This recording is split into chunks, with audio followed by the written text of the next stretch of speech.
Welcome everyone to this panel.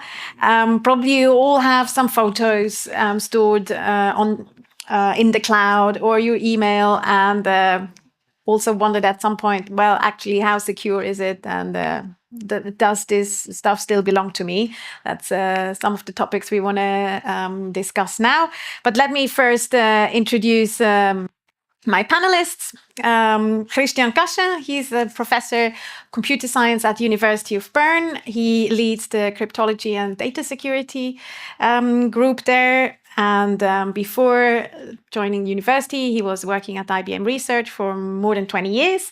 And his research covers lots of aspects in security aspects in distributed systems. So he's well versed in blockchain and cloud computing.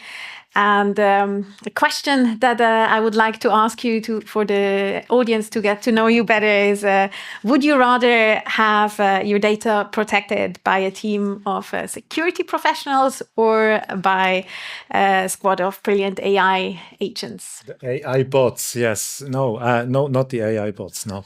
25 years ago, I decided, or maybe not, it's more like 30 years ago, I worked in some neural network things and I decided, who knows how this works? And I went to security cryptography instead. And I'm not sure whether they already know why it works. Yeah, they know it works sometimes, but not really how. Okay, thanks. Our next panelist is Dominik Raub.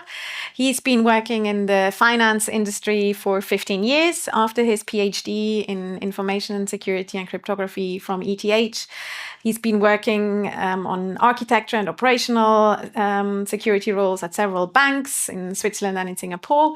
And at the moment, he serves as the Chief Information Security Officer at Crypto Finance.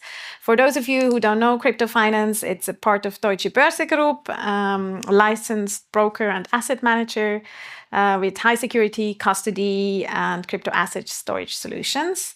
And the question I have prepared for you is, if your data could choose its own security guard, who would it be and why? So I would go with Sun Tzu, the art of war, right? If you know your enemy and if you know yourself, you need not fear the outcome of 100 battles. And why? Well, guys, we are really fighting a war. And it's not just an analogy, right? We in the digital asset industry, we are materially dealing with state actors, with the North Koreans, to be straightforward. In 2022, the North Koreans alone stole 1.7 billion in crypto assets, right? So it's guerrilla warfare, and we need to know who our opponents are, we need to know what we're defending, and we need to do a good job as a tactical general, right, as someone who shares knowledge and do good security on that level. Thanks. Now, our last speaker is Umberto Annino, a technical specialist at Microsoft with a focus on information security and compliance. He also works as a lecturer in information security, IT, risk management, and data protection, and chairs the Cybersecurity Advisory Board of the Swiss Academy for Engineering Sciences.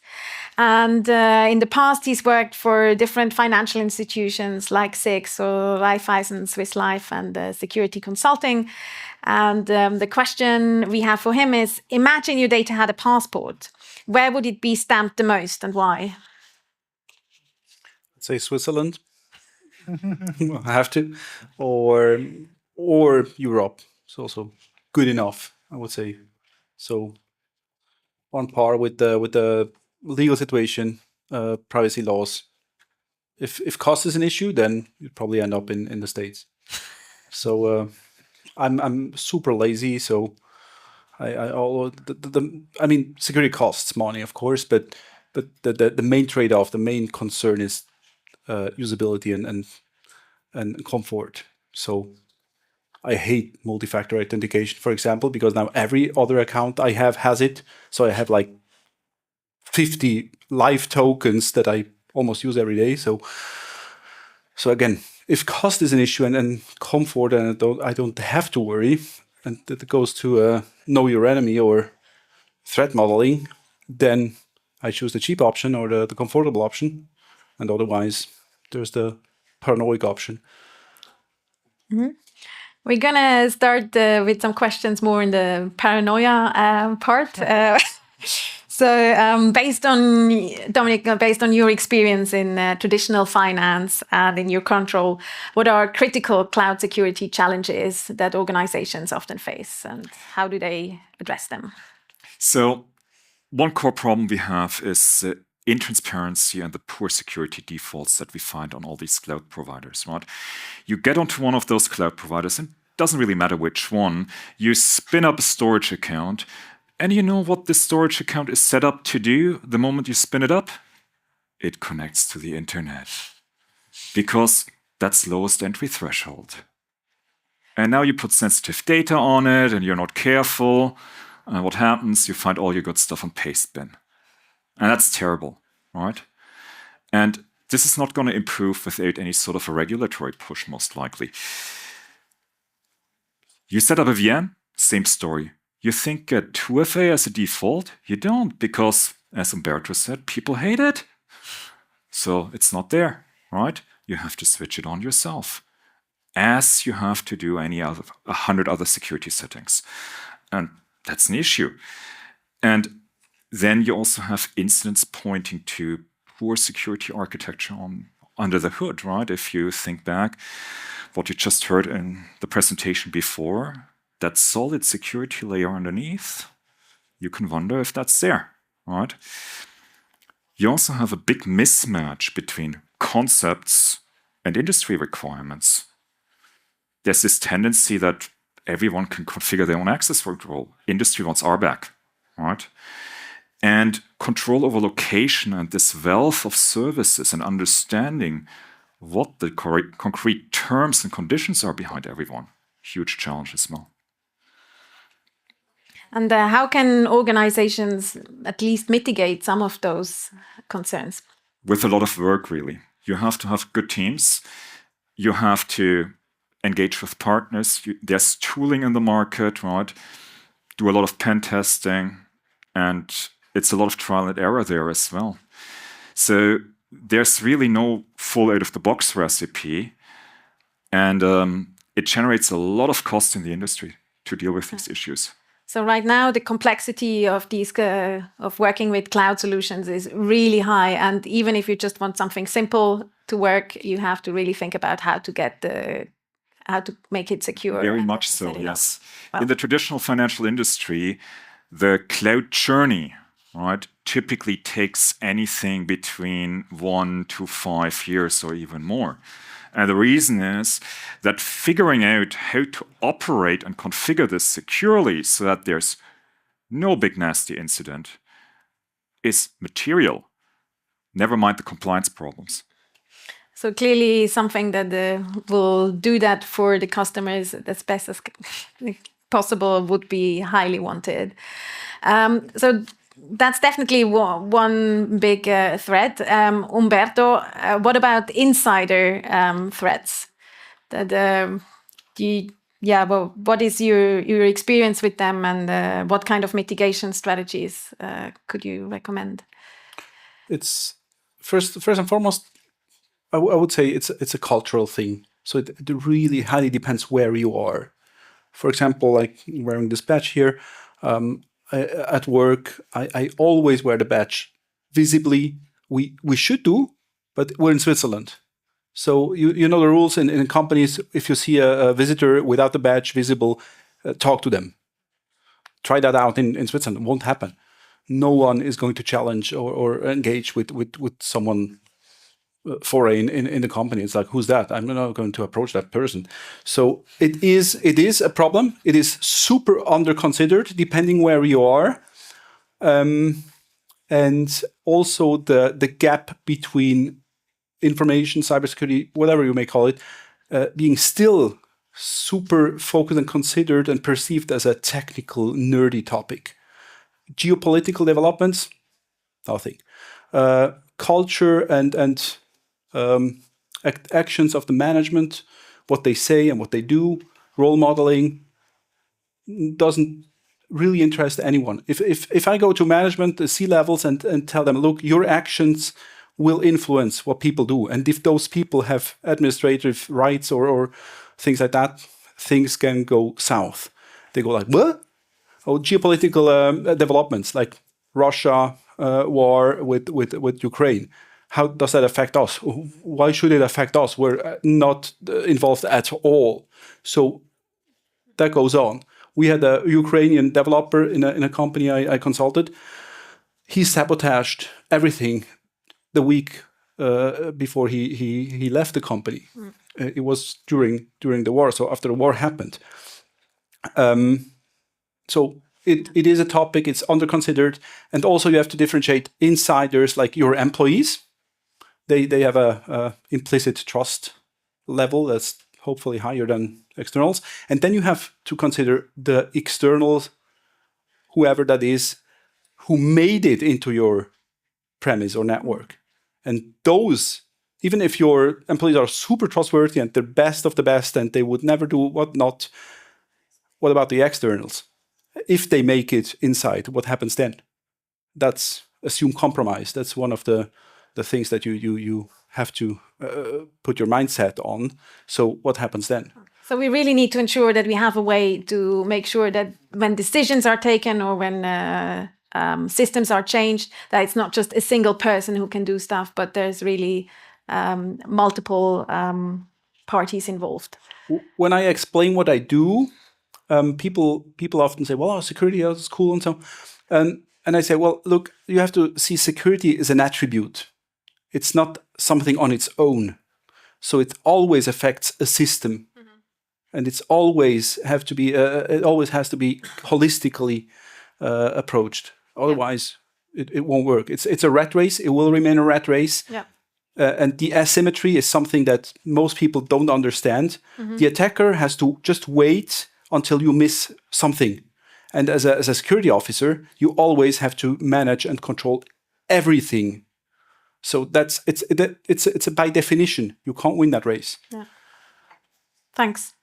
Now, in stark contrast to these, to cloud environment, traditional cloud environments, and environments where you have all these roles and people who can do stuff or cannot do stuff, we have the Web3 world, which brings the promise of being more democratic and having different way of decision making and full tolerance. And Christian, with your experience, and I mean, you've analyzed and designed many different protocols. So, what is your general feeling about Web3, and do you think it addresses some of these challenges, or where do you see problems? Yeah, absolutely. I mean, clouds are, well, traditional clouds, let me call them, that you get from a .com, right? Today, they are monoculture. Yeah, they are usually the same thing everywhere. Of course, you get everything concentrated in one spot, but you're at the mercy also of this operator, and maybe the jurisdiction. And so, since you mentioned the protocols, that you probably refer to the consensus protocols that I was also looking into some decades ago already, right? And there was interesting research we did. We wanted to push these consensus protocols and the trust model into the cloud providers. There was an event I very specifically remember. It was like 15 years ago now at one of these conferences.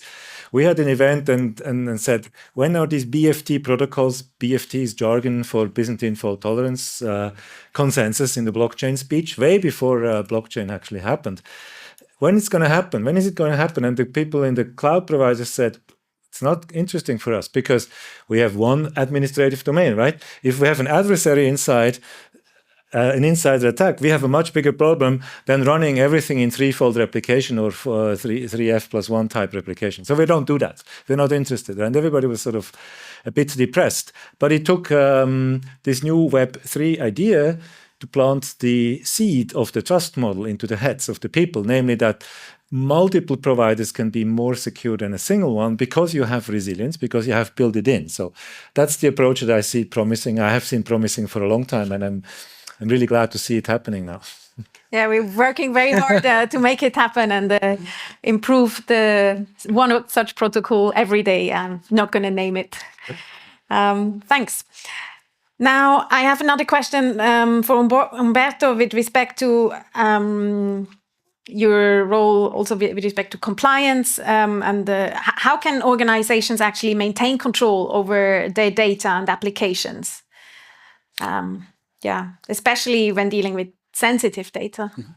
As you also pointed out before, you have to control, if possible, everything. So don't believe, know, don't confide, trust, and we have some philosophical problems. Trust needs to be established, but if you sign a contract now, you confide. You are zuversichtlich in German. Funnily enough, trust and confidence in English you differentiate it. In German, not so much. So you have to confide now that they will not screw it up. So you lose control, and you need a base level of trust at some point. Otherwise, it won't work with the provider. So you're offloading something. You can't delegate the responsibility, but so you have to establish trust, and you lose control. So audit the hell out of those things. Don't believe anything. That's basically what I can say in short. Okay, so definitely check what is out there and don't just trust. Christian, with respect to going from centralized cloud providers to decentralized cloud solutions, in order to does that help with respect to this checking and having to trust less, or? No, maybe it depends. Was said before, it depends. As a professor now, so I worked in research for 20 years, but now I'm an academic, so I can start to lecture and say security means confidentiality, integrity, availability, right? And you heard this before. So let me start with availability. Yes, many systems are more available than a single one because you don't need all of them to actually run. You need some number or maybe also some structures, more structured systems. Integrity, definitely it helps as well to be many systems, to add security to this. Confidentiality, yeah, we'll have to talk again because your secrets might be spread around, right?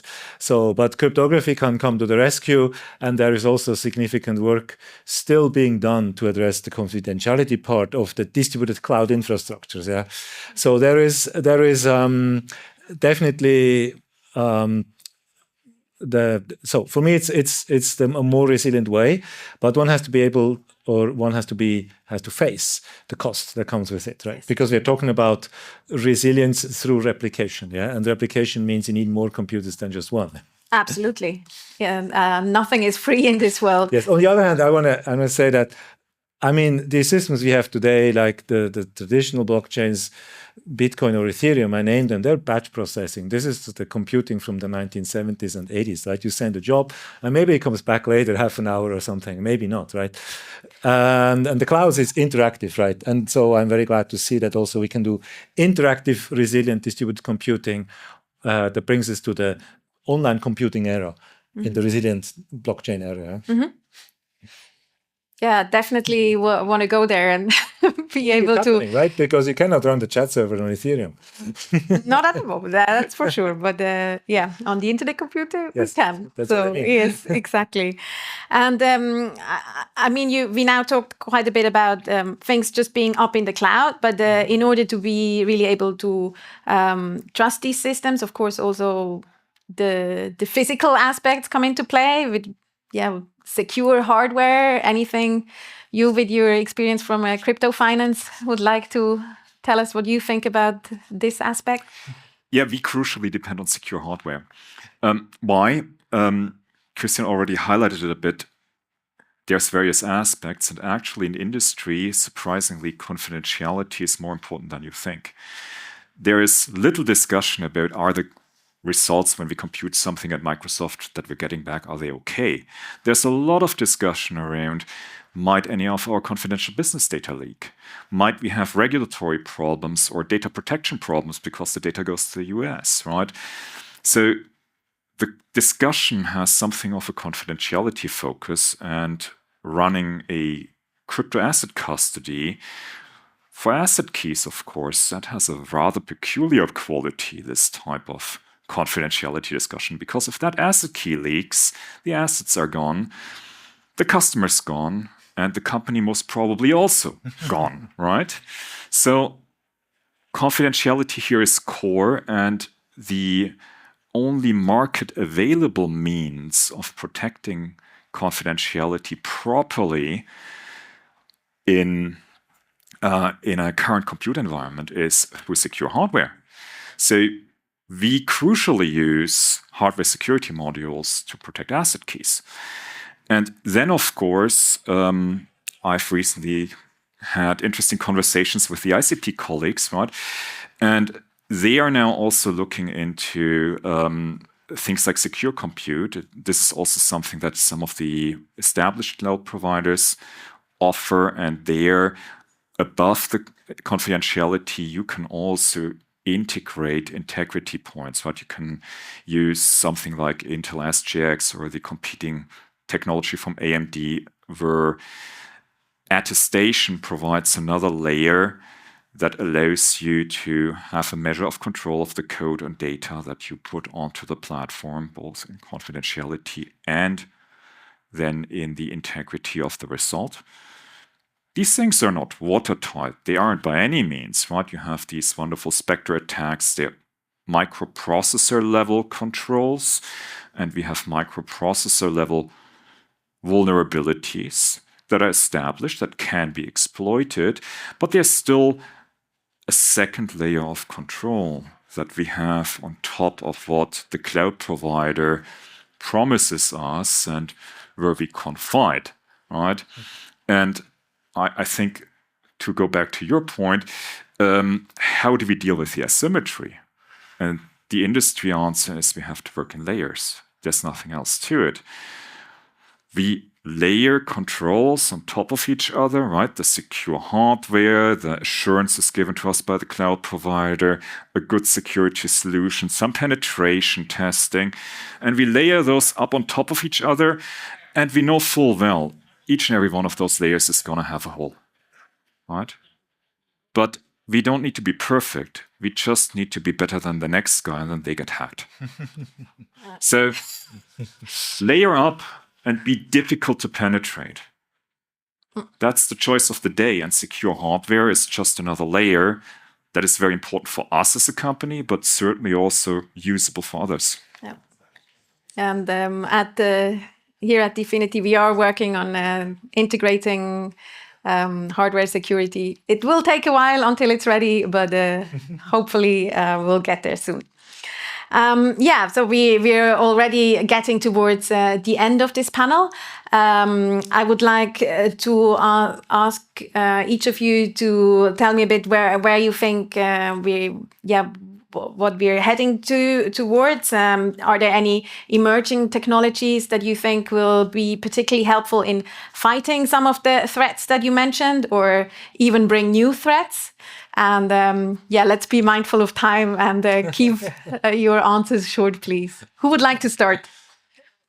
Can I answer a different question? Not about the technologies, because we have all these technology people, but about the governance, You're at the mercy of a cloud provider. But if you use a distributed system like a cryptocurrency-powered system where there are economic interests, you can be more resilient because you are not at the mercy of a single provider. Yeah?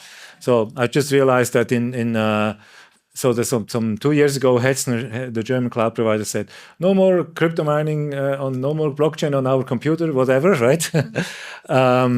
But it's a unilateral choice or decision, right? You can go somewhere else, of course, with your workload, but it's not what I mean. I mean, the solution for the computing provider, the one who provides you the cycles, right? That is, to some extent, also a public good that you should be able to consume in the sense of the cloud, right? Just to turn it on like the water faucet, and then it flows, the cycles, they flow.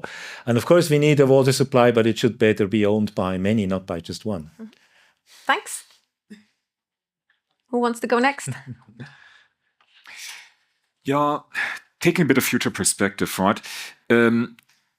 Everyone's talking about AI, and I get a lot of times this input that they perceive it as a threat. I want to offer a bit of a different perspective. We have this asymmetry in security, and that asymmetry also extends to workforce. There is so many guys out there that are trying to hack us, right? if you're going down to some poor country and recruit someone trying to do scams, no problem. You find them by the 100. Of course, yes, AI scales their scams, easier to write scam emails, but if we do it right, it scales our security workforce much more. And we have much worse shortages in defenders than we have in attackers. So let's not be so overly pessimistic with regard to technology, right? That may be as one point. And then I think we're going to leave it at this one point, but I really like it. Thanks a lot. I think it's good to not just point out the threats of AI, but also it can help us, especially with respect to security, to figure out anomalies, etc. Umberto, what is your take on future challenges or opportunities? Well, the actual hype word, and it's, in my opinion, something that's going to stay, but it's absolutely not entirely understood. Of course, marketing departments are doing their best to really push the narrative. The zero trust approach or model or concept, but then still you won't, I sometimes I hear like, oh, perimeter based security is dead. You have to do zero trust nowadays. No, you have to combine those. And it won't scale well. That's a conceptual problem of zero trust. It doesn't really scale. So zero trust on a global level, that's the future. That's what we have to achieve at some point, hopefully sooner or later. Security by design, my God. Security by design, it's 3 words, it's a phrase, it's 1 word. Research it, look after it. It's a huge thing, and it's something absolutely underdeveloped, understood, and the principles have been there for probably the last 20, 30 years. And we're still in the Middle Ages. So proper, systematic, methodical, expensive, detail-oriented work. Sort out all the issues. There are still more to come. Use AI at some point, and so on. So challenges. Yeah, definitely lots of challenges, even if AI helps us.